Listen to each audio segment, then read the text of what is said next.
Goeienaand gemeente, baie welkom hier so by ons Pinkster erediens wat ons so aanlyn in die gees by mekaar kom. Dit is ook dan vanaand ons heel laaste aand wat ons by mekaar kom gedurende hierdie Pinksterweek. Dominee Koos, ek wil sommer vir Dominee ook vra of hy vir ons die erediens vir ons sal oopmaak met gebed. Goed, kom ons bid saam. Here, dit was op 'n manier 'n vreemde ervaring en tog was dit 'n ou bekende ervaring. Here, om in snaakse tye, in nuwe tye, maar net te besef hoe die waarheid van die evangelie, die waarheid van u liefde vir ons, opnuut uitkristalliseer. Here, daar was 'n tyd toe die mense in katakombes by mekaar gekom het om skelm te bid. Daar was 'n tyd toe die mense in katedrale by mekaar gekom het om te bid. Daar was 'n tyd toe mense in die kerkgeboue by mekaar gekom het en Pinkster saamtrekke gehou het. En Here, nou is dit, lyk dit vir my, die tyd waar ons op hierdie manier die werking van u Gees beleef. En Here, op 'n manier is dit 'n harde realiteit om te besef dat u nie beperk word deur getalle, deur geboue, deur enige iets nie. Nee, Here, u word beperk deur ons as mense, ons openheid om u toe te laat, om ons lewens oor te neem en om ons lewe te rig, sodat mense kan sien dat u 'n werklikheid is. Seën ons, Here, nie net met vanaand se oordeenking van die woord nie net met die saambid nie, Here, maar seën ons ook op die pad vorentoe. Maak ons geesvervulde mense, maak ons mense, Here, wat deel is van u herlewing oor die hele aarde. Amen. Amen. Ons teksgedeelte kom vandag uit Jakobus 2 vanaf vers 14 tot 26. En voordat ons hierdie teksgedeelte lees, wil ek ook net so 'n inleiding gee. Wanneer ons kyk na die boek Jakobus, is die brief, is dit verskriklik gefokus op werke. En hierdie boek was nou nogal tydens die reformasieproses nogal taamlik 'n probleem geweest, want sommige persone was maar van mening geweest dat hierdie boek so baie fokus op werke, dat hulle dit eintlik in die Bybel uit wil uithaal.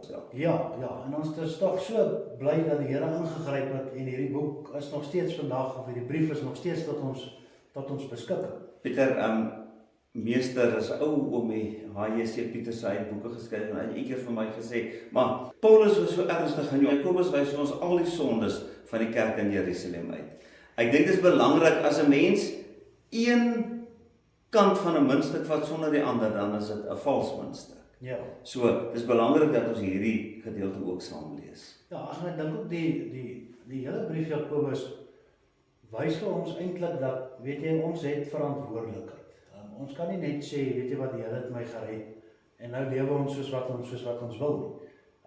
Weet jy, Ek dink dis 'n groot krisis in die kerk dat baie mense sê ek is gered, maar jou lewe wys dit nie. Ja, en hierdie brief trek ons eintlik terug. En ek kan nou sê, wanneer ons hierdie teks lees, sit ons met ons geloofslewe aan hierdie kant en ons sit met ons lewe, ons daaglikse lewe sit ons aan hierdie kant. Byvoorbeeld terwyl ons by die werk is, of as ons by die gesin is, as ons Saterdag om die braaivleisvuur staan. En jou voorbeeld is ons in die kar ry en daar by ander karre. Of as ons in die kar ry of so, jy weet, so ons het hierdie verskillende lewens wat ons het. Ons het hierdie lewe wat ons by die kerk het en hierdie gesiggie wat ons by die kerk aangooi, jy weet, en dan by die huis het ons weer hierdie gesiggie. En Jakobus sê eintlik vir ons, weet jy wat, jy moet nie 'n twee gesig wees nie, jy moet 'n een gesig wees. Hierdie geloof in jou dade, die manier hoe jy lewe moet eintlik begin oplaai na mekaar. So dit is maar ek wil sê die agtergrond wat ons skryf wanneer ons hierdie gedeelte lees. En met dit in gedagte, Dominee Koos, wil ek sommer vir jou vra om vir ons hierdie teksgedeelte te lees uit die 2020 vertaling. Jakobus 2 vers 14 tot 26. Jakobus 2 vers 14 tot 26.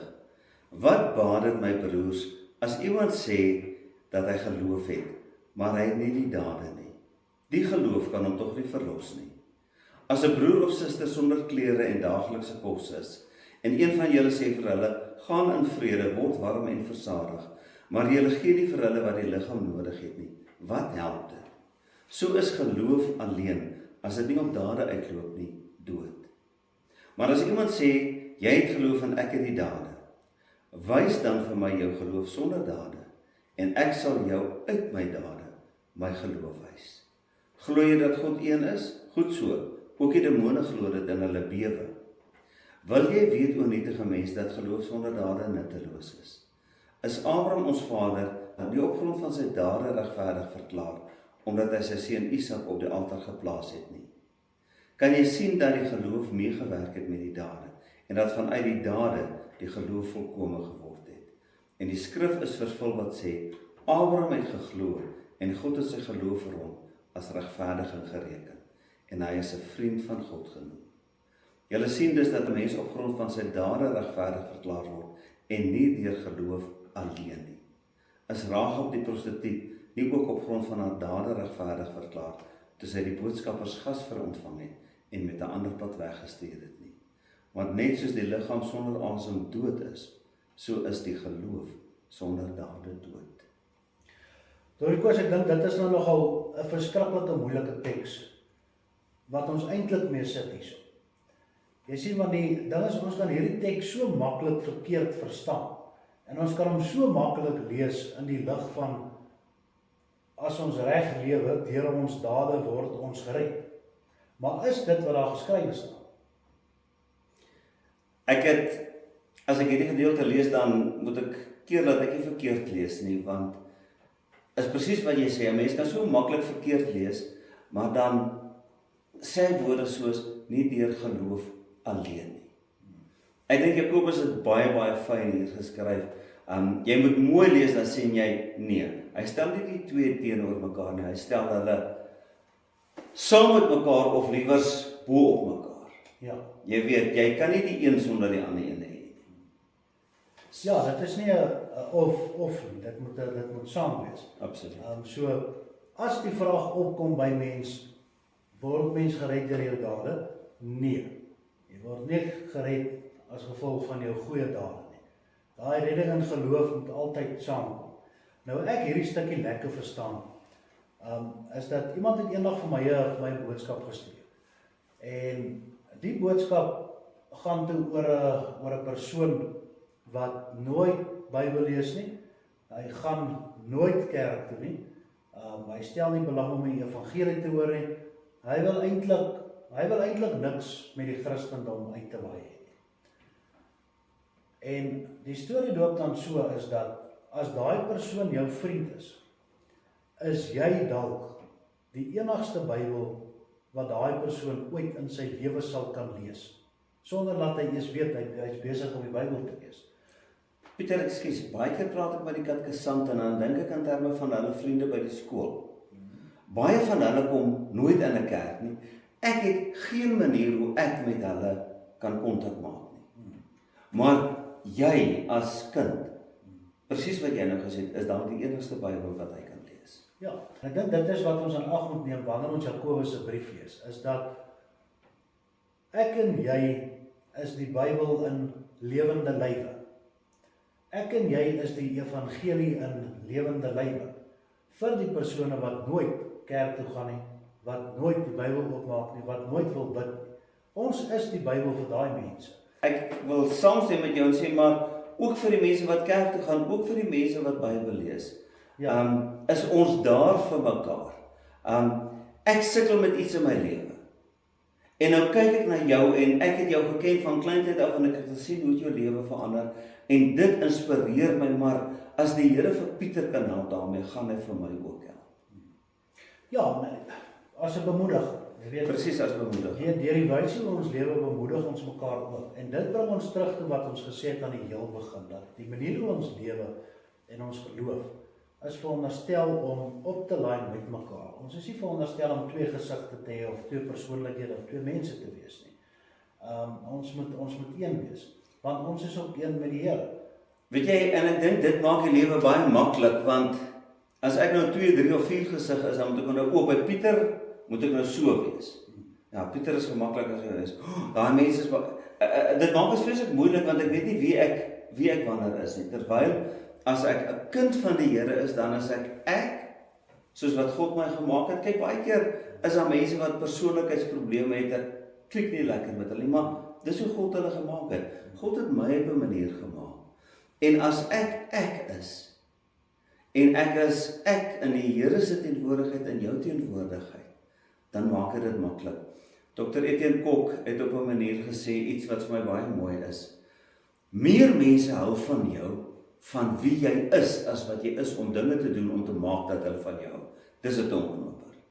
Maar as jy jouself is, ek kan baie goed met mense oor die weg kom, as hulle nie fake is nie, as hulle self is, want dan weet ek waar ek met jou staan. En ek dink dis wat die Here wil hê. Die koninkryk van God bestaan uit mense waar almal kan sien wie ek is, wat ek is en waar hulle met my staan. Met 'n politikus, jy stem vandag vir hom, môre steek hy jou in die rug. Met die ekonome, Vader. As ek nou gesien het, het my goed gehelp, dan besef ek, hy het goeie kommissie. Jy weet nie waar jy met mense staan nie. Maar God wil hê dat ons so moet lewe, dat gelowiges en ongelowiges moet die geloof wat ons het, in ons nie net sien nie, maar ook beleef. Ja, met dit kan ons ook afsluit en sê, gemeente, kom ons gaan en kom ons lewe ons geloof uit. Kom ons wees nie 'n lamp wat onder 'n emmer weggesteek is, maar dat die wêreld kan sien ons lig skyn, dat die wêreld kan sien aan wie ons behoort. Want dit sal ons in staat stel om te evangeliseer, sonder dat dit eers nodig is vir ons om ons monde oop te maak. En dit is hoe die Here deur ons werk. Ons moet net na die Here toe gaan en sê, Here, hierso is ek is tot die beskikking, vat my, gebruik my, stuur my. Ja, en dit bring ons nou terug by hierdie hele week. Maandag het ons gekyk na Paulus wat vir ons gesê het, dat ons 'n nuwe skepping is. God het ons nuut gemaak, ons is deel van die koninkryk van God. Dinsdag het ons gekyk na Petrus wat vir ons gesê het, maar as ek 'n nuwe mens is, het ek 'n taak en 'n funksie in die koninkryk van God, in die kerk, in die samelewing. Gisteraand het ons gekyk na hoe belangrik ek vir die Here is. As ek besef ek het 'n taak in die koninkryk, beteken dit nie ek is hierdie slaaf nie. Nee, ek is deel van, ek wil nou amper sê, hierdie blomme rangskikking vir die Here. Een blommetjie op sy eie is mooi, maar as ons 'n rangskikking is ons tot eer van die Here. En dan nou vanaand, weer eens nie direk gelees van die Heilige Gees nie, maar Jakobus wat vir ons sê, alles wat die Heilige Gees in ons doen, moet nou 'n werklikheid word. Die toets is nie in wat ek sê nie, maar in, as mense na my kyk, hoe ek lewe. Dominee, ek wil sommer ook vir jou so vra, dat jy nou die gewyde tyd waar ons nou gaan ingaan, sal open vir ons, met gebed. Kom ons bid saam. O Heilige Gees, dankie dat U alles nuut kom maak. Dankie dat U die werk van Jesus aan ons kom bevestig, en ook die skepingswerk van die Vader. Dankie Here dat U, o Heilige Gees, van ons een maak. Dankie dat U ons diensbaar maak. Dankie dat U ons oë oopmaak, dat ons kan sien wie en wat ons is, dat U ons ore oopmaak om U roepstem te hoor. En Here, dankie vir die voorreg wat ons het, om in hierdie wêreld 'n verskil te kan maak.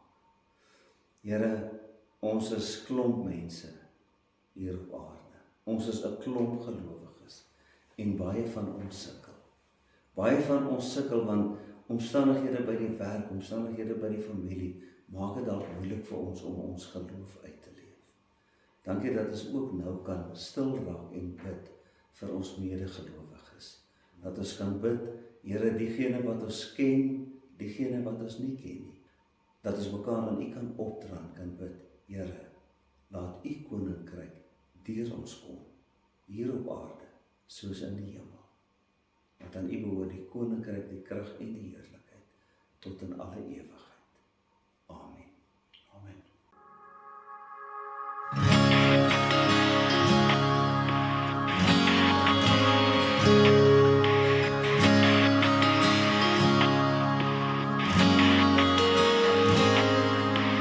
Ja, dit gaan goed met die pelgrim wat leef, wat met U woorde in sy hart na U lyding streef.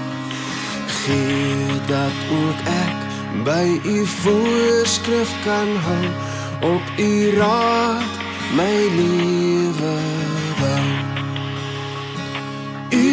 woord is die lamp wat die weg my wys, die lig op my donker pad. Here, leer my U weer, laat my daar langs loop, laat my vreugde daarin vind.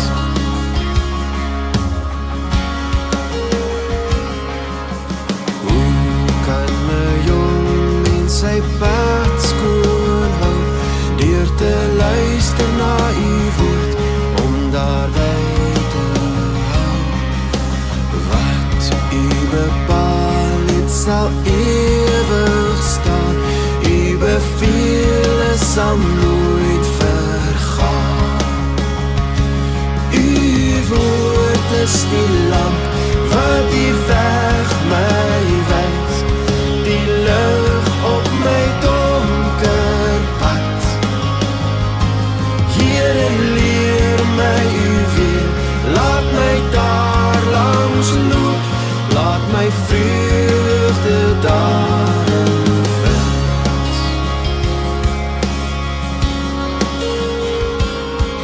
U woord is die rots waarop ons kan bou, van geslag tot geslag bly U steeds getrou. Al U kom lof toe en al die eer, sal U my na U voorskrif leer. U woord is die lamp wat die weg my